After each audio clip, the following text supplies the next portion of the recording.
10वीं कक्षा का 10वां पाठ नीति दोहे। उन्मुखीकरण के संबंधिंची फल वाले जो तरु होते हैं धरती तक नम जाते, बिन फल वाले वृक्ष व्यर्थ ही अपनी अकड़ दिखाते। बनो वृक्ष फलदार, नम्रता से जीवन सरसाओ। बुलबुल मीठा बोले, कोयल प्यार सभी से पाए, पर कौवे की बोली उसको अपमानित करवाए। बुलबुल कोयल बनो, నా పోలి కొవ్వేకి అప్నాओ। అనగా పండ్లు ఇచ్చే చెట్లు ఎప్పుడు నేలకి ఒరిగి ఉంటాయి, పండ్లు ఇవ్వని వృక్షాలు ఆకాశాన్ని అంటి ఎవ్వరికీ అందనంత ఎత్తులో ఉన్నామన్న గర్వాన్ని చూపిస్తాయి। ఎల్లప్పుడూ పండ్లనిచ్చే చెట్ల వలె జీవితంలో ఎదిగే కొద్దీ ఒదిగి ఉండాలని గ్రహించండి। బుల్బుల్ పక్షి తీయగా పలుకుతుంది, కోయిల అందరి ప్రేమను పొందుతుంది, కానీ కాకి అరుపులు అవమానాన్ని సంపాదించి పెడతాయి। జీవితంలో మన్ననలు పొందే విధంగా మీ మాటలు ఉండాలని గ్రహించండి। కాకి వలె అందరితో చీకొట్టించుకునే విధంగా మాటలు ఉండకూడదని దీని అర్థం।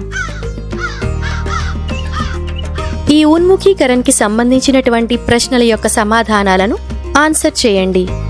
ఈ పాఠం ద్వారా విద్యార్థులకు కావ్య రచనకు సంబంధించినటువంటి దోహాలను పరిచయం చేయటం, విద్యార్థులలో దాగి ఉన్నటువంటి సృజనాత్మకతను కావ్య రచన చేయటంలో ప్రేరణ ఇవ్వటం మరియు నైతిక విలువలను పెంపొందించడం ఈ పాఠం యొక్క ముఖ్యమైనటువంటి ఉద్దేశం। విషయ ప్రవేశ్ వ్యక్తిగత మరియు సామాజిక జీవనాన్ని మరింత మెరుగుపరిచి న్యాయపూరిత సమాజాన్ని నిర్మించి వ్యక్తిత్వాన్ని మరింత మెరుగుపరిచేందుకు నైతిక విలువలు ఎంతో అవసరం। ఈ పాఠంలోని దోహాల ద్వారా నైతిక విలువలను పెంపొందించవచ్చు। रहीम कवि परिचय। जीवन काल 1556 से 1626 तक। इनकी प्रसिद्ध रचनाएं हैं रहीम सतसई, बरवई नायिका भेद, श्रृंगार सोरठ। वे संस्कृत, अरबी, फारसी के विद्वान थे।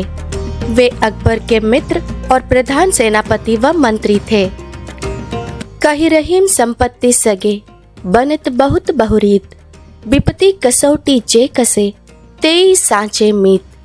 रहीम कहते हैं कि जब आपके पास संपत्ति होती है तो कई लोग आपके सगी संबंधी और मित्र बन जाते हैं, मगर जो व्यक्ति विपत्ति में साथ देना नहीं छोड़ता वही सच्चा मित्र होता है। అనగా ఒక వ్యక్తి దగ్గర సంపద ఉన్నంత వరకు ఆ వ్యక్తికి స్నేహం పేరుతోనో బంధుత్వం పేరుతోనో ఏదో ఒక విధంగా లోకులు తమ వారిగా మెలుగుతారు। కానీ అదే వ్యక్తి ఎప్పుడైతే కష్టాల్లో ఉంటాడో నిజంగా తనవారు ఎవరో తెలుస్తుంది। ఎవరైతే కష్టం సమయంలో తోడు ఉంటారో వారి అసలైన మిత్రులు అని రహీం చెప్తున్నారు।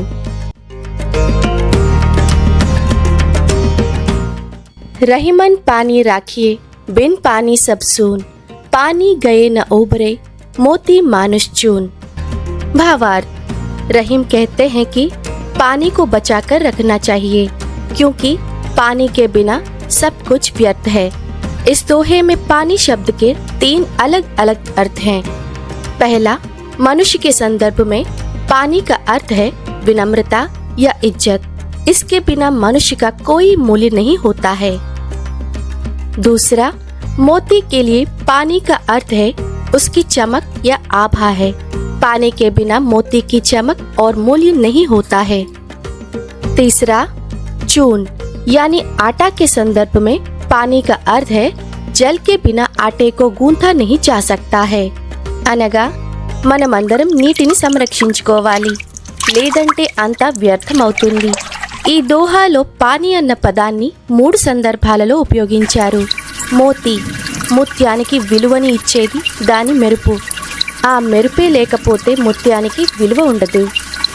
మనిషి, ప్రతిష్ట, మానం మర్యాద లేని వ్యక్తికి అస్సలు విలువ ఉండదు। చూన్ అంటే ఆట అనగా పిండి, నీళ్లు లేకుండా పిండిని కలపడం సాధ్యం కాదు అని పానీ అన్న పదానికి ఈ 3 సందర్భాలలో ఉపయోగించారు। बिहारी कवि परिचय। जीवन काल 1595 से 1663 तक। प्रसिद्ध रचना बिहारी सतसई। इनके दोहे नीति परक होते हैं। कनक कनक 2300 गुनी, मादकता अधिकाय, उही खाई बौराई जग, यही पाए बौराई। भावार्थ, बिहारी कहते हैं कि कनक यानी धतूरे को खाने से इंसान पागल हो जाता है, जबकि कनक यानी सोना पाने मात्र से ही इंसान पागल हो जाता है। इसका अर्थ यह है कि धन दौलत को पाने की लालसा आदमी को पागल बना देता है। బిహారీ ఏమంటున్నారంటే కనక్ అనగా ధతూరాను సేవించినట్లయితే మనిషి పిచ్చివాడైపోతాడు.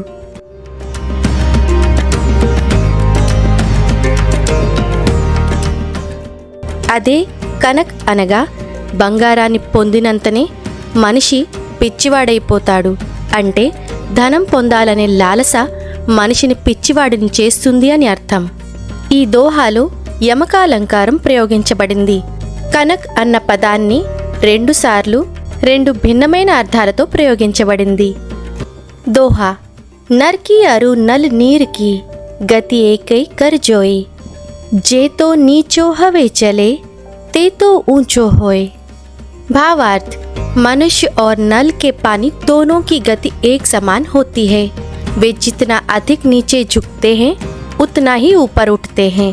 इसका भाव यह है कि मनुष्य को विनम्र रहना चाहिए, क्योंकि जो जितना अधिक विनम्र और नम्र रहता है वह जीवन में उतनी ही अधिक उन्नति और सम्मान प्राप्त करता है। ठीक वैसे ही जैसे नल का पानी जितना अधिक गहराई से आता है उतना ही ऊपर चढ़ता है. అనగా మానవుడు మరియు కుళాయి నుండి పారే నీటి ప్రవాహపు గతి ఒకలాంటివే. ఎంత కిందకు ఒదిగితే అంత పైకి వస్తాయి. ఎందుకంటే ఎంత గొప్ప స్థానంలో ఉన్నా వినయం మరియు నమ్రతతో ఉంటాడో అతడు జీవితంలో అంతే గొప్ప ఉన్నతమైన మరియు గొప్ప మర్యాద పొందుతాడు. ఏ విధంగా కుళాయి నుండి నీరు ఎంత అధికంగా నేలను తాకుతుందో అంత ఎత్తుకు పైకి ఎగుస్తుంది.